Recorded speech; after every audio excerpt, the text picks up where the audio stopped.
बिस्मिल्लाहिर्रहमानिर्रहीम। मोहतरम नाजरीन, अस्सलाम वालेकुम। रमज़ान मुबारक शुरू होने वाला है, तो चलिए आज बात करते हैं रमज़ान मुबारक के बारे में। आज हम रमज़ान मुबारक के बारे में कुछ बुनियादी बातें समझेंगे। रमज़ान की अहमियत क्या है? रमज़ान मुस्लिम कैलेंडर का 9वां महीना मुसलमानों के लिए मुक़द्दस तरीन औक़ात में से एक है।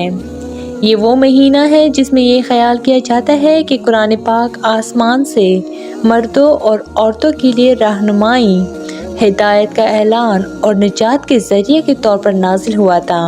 रमज़ान के फ़ायदे क्या हैं? इस्लाम में रमज़ान के दौरान रोज़े के 10 फ़ायदे हैं। मोटापे से तहफ़्फ़ुज़, कोलेस्ट्रॉल को कम करना, ब्लड शुगर की सतह में बेहतरी और निज़ाम इंहिज़ाम की बेहतरी रमज़ान के रोज़ों के चंद सेहत के फ़वाइद हैं। इसके अलावा अल्लाह की इबादत में इजाफ़ा, ज़ब्त नफ्स और वज़न में कमी शामिल है।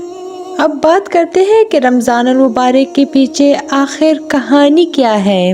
रमज़ान वो महीना है जिसमें कुरान इंसानियत के लिए हिदायत की वाज़ेह दलाइल और हक़ व बातिल में तमीज़ करने के मायार के साथ एक रहनुमा के तौर पर नाजिल हुआ।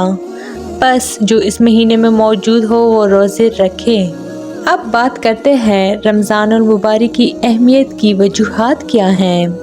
रमज़ान के दौरान रोज़ा रखना अहम है क्योंकि ये मुसलमानों को अपने अक़ीदे के लिए ख़ुद को वक्फ़ करने, अल्लाह का क़ुर्ब हासिल करने, इस्तिग़फ़ार करने और सब्र और हमदर्दी सीखने की इजाज़त देता है। ये सिर्फ़ आपके जिस्मानी जिस्म पर तवज्जो मरकूज़ करने के बजाय आपकी रूह की परवरिश के बारे में है। अल्लाह ताला ने रमज़ान का इंतखाब क्यों किया? हज़रत जिब्राइल अलैहिस्सलाम नबी करीम सल्लल्लाहु अलैहि वसल्लम पर ज़ाहिर हुए और आप सल्लल्लाहु पर इस्लामी मुक़द्दस किताब कुरान नाजिल किया।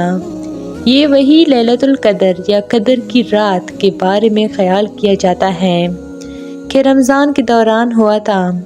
मुसलमान इस महीने में कुरान के नज़ूल की याद बनाने के लिए रोज़ा रखते हैं।